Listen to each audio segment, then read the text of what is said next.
Hey, welcome into Stone Cold Stros, episode 10 of season 2. I'm Brandon Stranger. I'm joined by Charlie Polillo and Josh Jordan. You can read Charlie's column weekly on sportsmap.com and follow him on X at Polillo. Follow Josh at JoshJordan975 on X and read his work daily on sportsmap.com. If you want to show your support to our guys in the hometown Orange, hit like on this video right now. A quick reminder, we are on a drive to 25. We're trying to get to 25,000 subscribers on the channel, and we need your help. This channel, quite frankly, cannot exist without your support. And if you're one of our regular viewers that just hasn't yet hit subscribe, go ahead and do that now for us. We do invite you to do that. We ask that you subscribe and follow us all through the season. We would love to have you and make sure that we are in your feed constantly. And just another reminder that the full version of this podcast is available on your favorite podcast app. Guys, in a series that seemed to be shell or get shelled, Houston grabbed a much-needed win against the defending champs, Rangers. Charlie, you said last week that if Ronel Blanco was once again dominant against the Rangers after they had just seen him, I'm paraphrasing here, but that would be more impressive. Okay, well, after seeing Ronel Blanco's third start, are you starting to believe that maybe Houston's caught lightning in a bottle with a guy who is becoming the most unlikeliest of stoppers in this rotation? Not quite yet as a season-long proposition, but to deal with a quality lineup as successfully did the second time around, the route to stabilization for this rotation is out there. I mean, the weekend against the Rangers overall,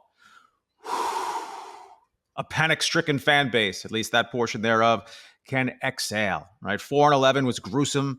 The Friday game against the Rangers was just a clown show from the start. I know they drew closer, but my goodness, getting whacked again, 4-11, can't win a home game under any circumstances. And then to respond the way they did Saturday and Sunday. I mean, not that they're out of the woods and all is well at Astro World again, right? 6-11 starting the week, one of the 4 worst records in Major League Baseball. But just a reminder, a slice of the season. We only get into the second inning of the season this week. And let's use the Rangers as an example, as a point of context. Last season, the Rangers had an 8-game losing streak, and then less than a week later began a stretch where they lost 7 out of 8. These things happen over 162 games. I mean, that's kind of an extreme case, but it turned out pretty well ultimately for the Rangers. Ditto in play for the Astros this year.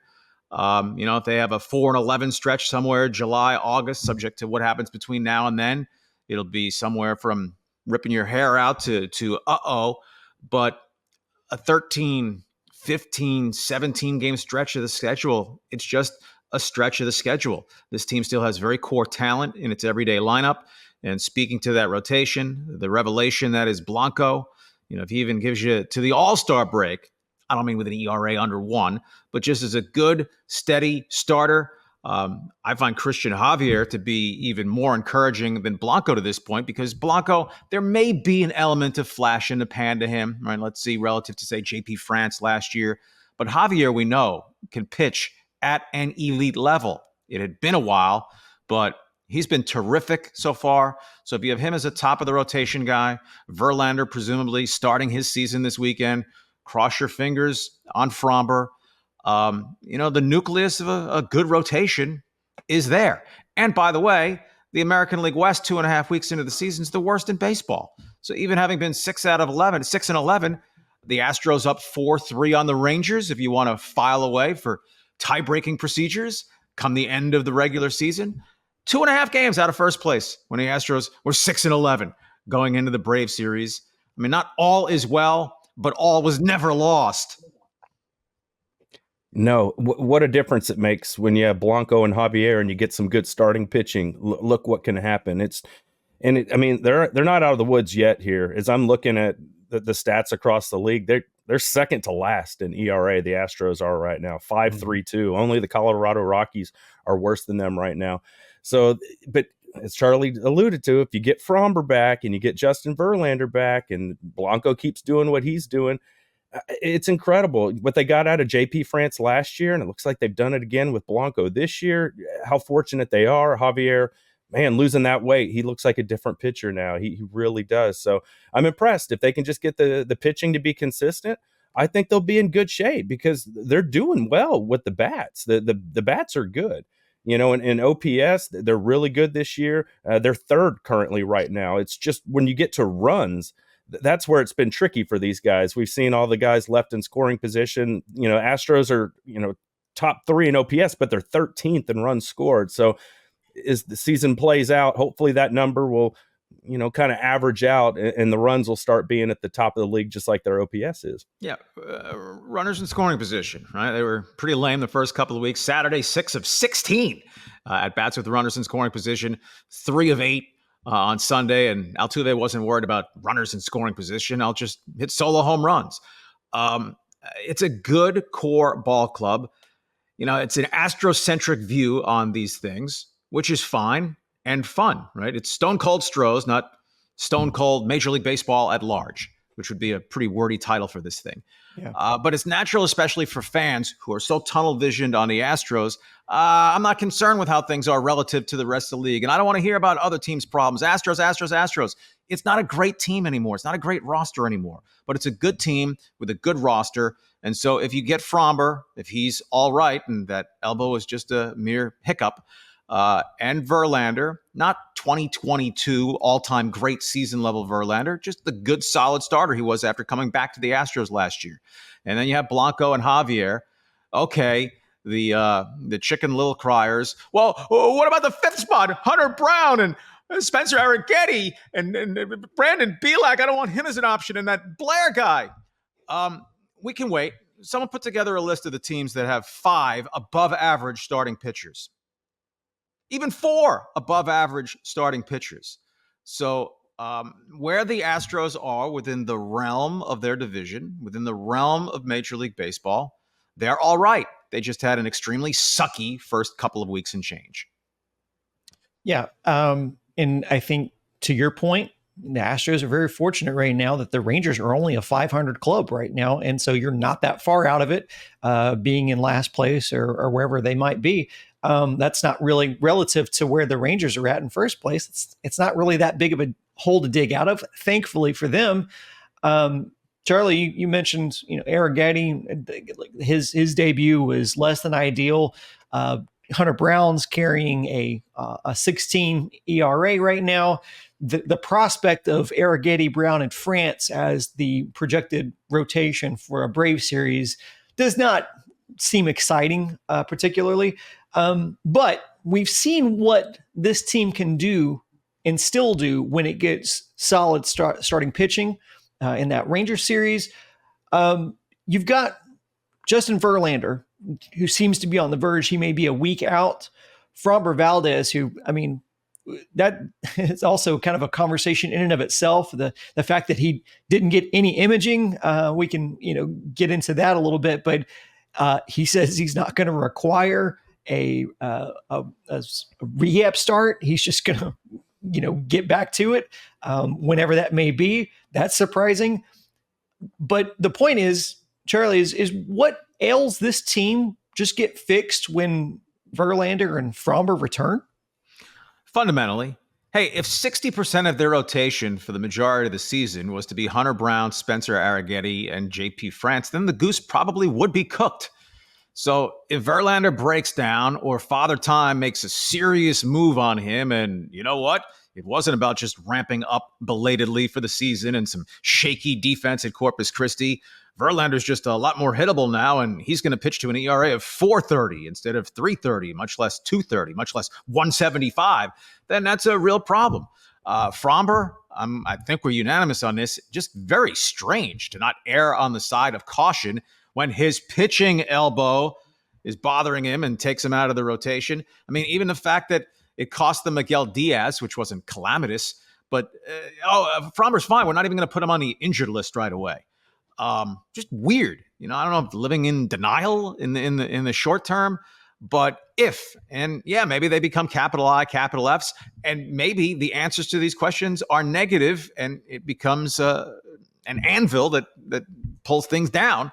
But if you give me just solid health and solid pitching from Verlander and Fromber and then you add what they have behind them, Javier, surf this Blanco wave for as long as you can, and you figure out the fifth starter, and then 3 months from now, Luis Garcia, perhaps. Lance McCullers, perhaps. This is a team as a yes or no question. Do they make the playoffs? My answer is still clearly yes. Yeah, it's yes for me. And I tweeted out or X'd out during Hunter Brown's start, like, get ready for the tipping pitches narrative to come. And sure enough, he got some of those questions after the game.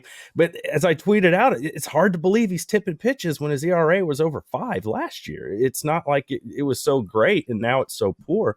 So I think it's, a thing with Hunter Brown. They got to figure that out. He's got to command the fastball a little bit better. That's what separates him from JP France is, France may get shelled, but you don't have to pull him out in the first inning. He can at least just, continue to grind and try and keep you somewhat in the game. With Hunter Brown, it literally occurred to me. I'm like, we've seen position players come in and just flip the ball up there at 70 miles an hour just to get some outs in a blowout game.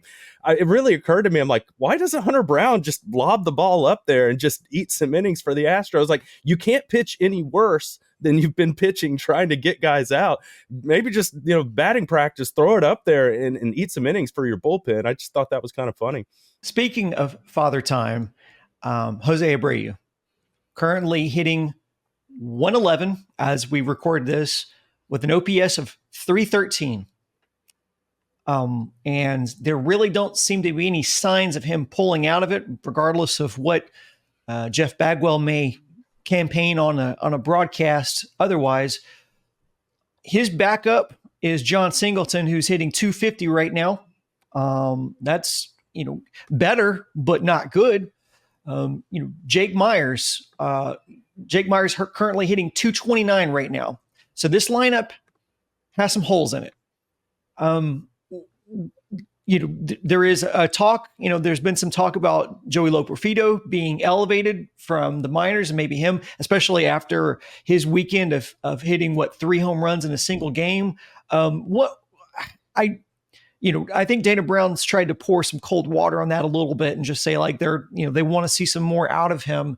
But obviously there's been a clamoring to see something different, kind of the same clamoring, honestly, that I was guilty of last year and wanting to see John Singleton elevated just because you needed some help. You wanted to see something. And Singleton hasn't been the worst for you. He's been, he gives at least professional at bats. Patient. You hope for him to work a walk more than anything, but we're a little further along on this. Abreu doesn't look any better. Again, we're still early, but it's just troublesome what we're seeing out of Abreu. Charlie, Josh, what do we think is going to be the ultimate outcome here with Abreu by the end of the season? He's still owed a lot of money. Still has a whole other year on his contract. At this pace, can they afford to fade him?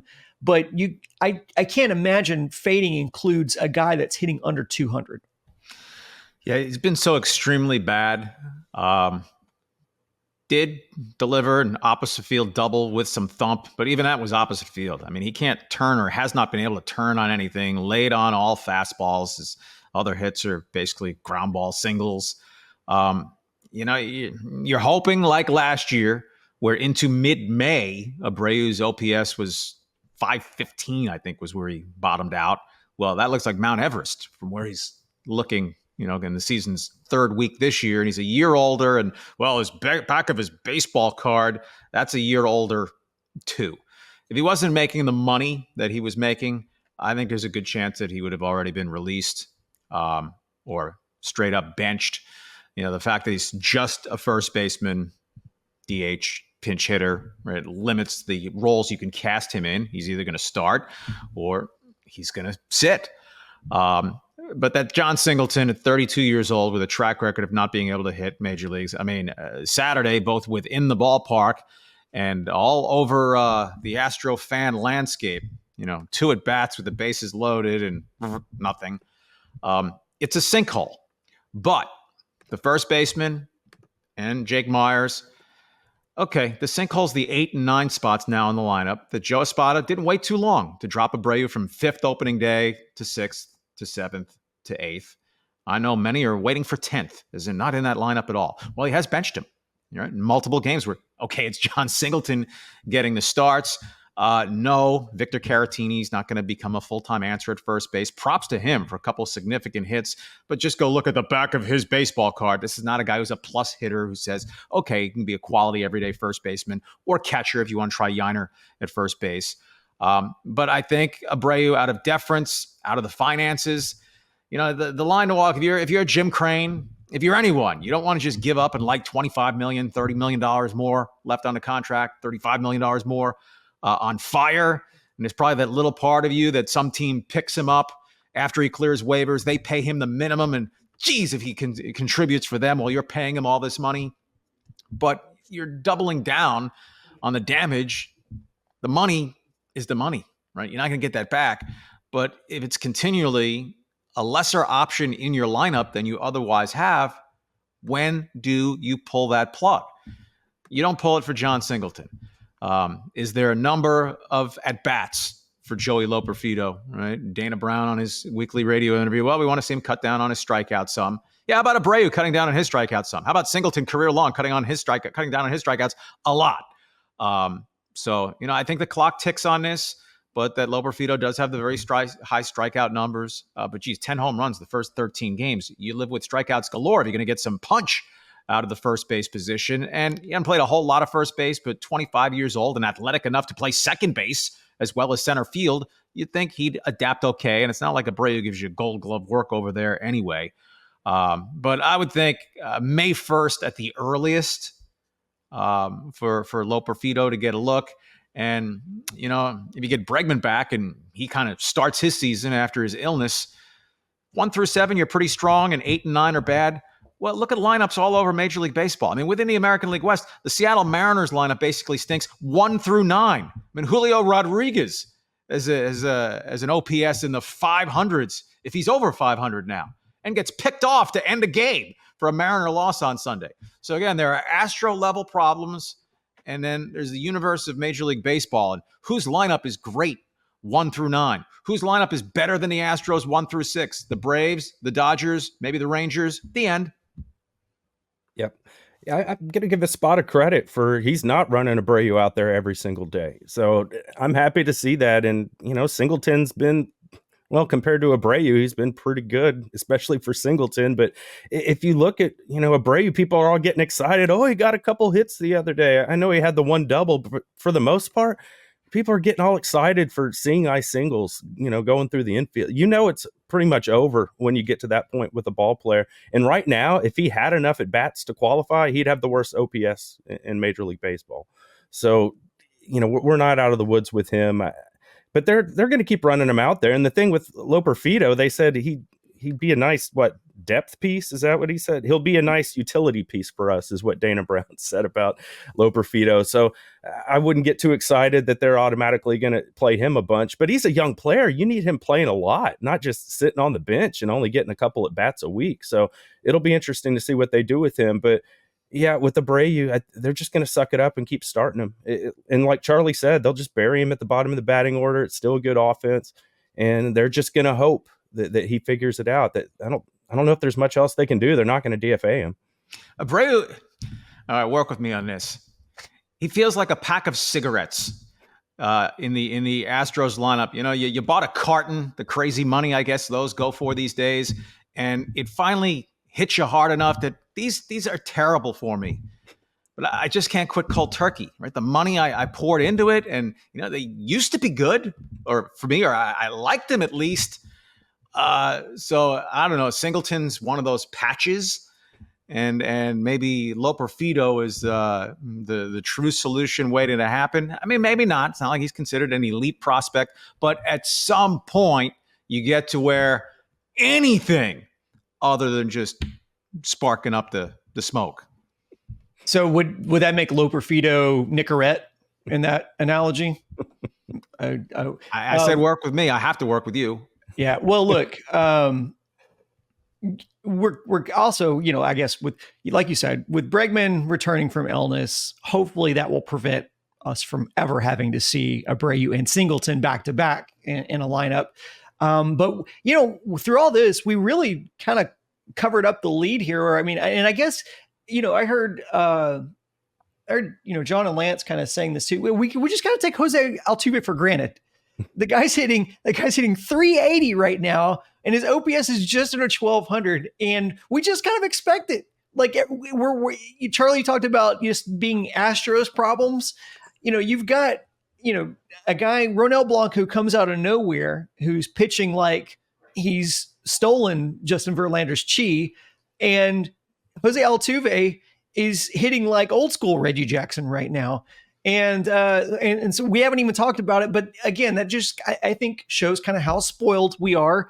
The Astros, have had this dynastic run over a 7-year period in which they have been so dominant. We just expect it, and we kind of bitch about the small stuff relative to other teams. And meanwhile, Jose Altuve just on a march towards the Hall of Fame, like we really haven't seen on this team ever in the history of ever, especially in such an efficient fashion. I mean, obviously Biggio had his own campaign, but wasn't nearly as efficient as what Jose Altuve has been able to do. Biggio's was made up over longevity is what I mean by that.